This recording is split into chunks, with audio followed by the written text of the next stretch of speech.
If you don't have your voting card, you just need a piece of ID. The polls opened up at 8 this morning and people were lined up ready to go before the O'Brien Centre even opened its doors. In the first 2 hours, we had about 500 voters, which would be on par for what we had in the last election. At noon, a steady flow of people ready to cast their vote. Advanced polling showed a better turnout this year in our riding and across the province. And adding 2 additional days to vote in advance may be a factor as to why so many voted early. It's been around 2,800 advanced voters, which is about 15% of the total registered voters in the area, which is up from the previous election when only about 10% of the voters voted in advanced polls.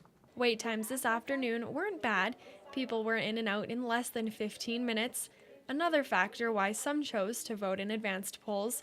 In 2015's federal election, wait times were up to an hour. As far as who is showing up to vote, the younger generation is outnumbered by those 45 and older. In the last election, 70% of the voters were over 45, and just in my observations out there, that number's not changed.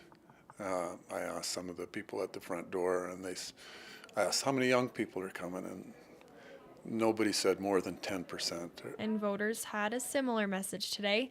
Make your voice heard. I just think it's important that they should vote because we have a freedom of choice. There's a democratic right. A lot of people around the world, have a lot of difficulty doing it or can't do it.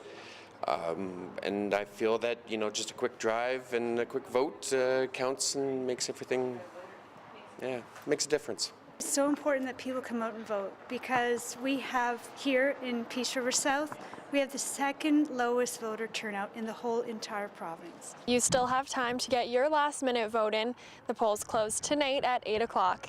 Kendall Robertson, CJDC-TV News, Dawson Creek.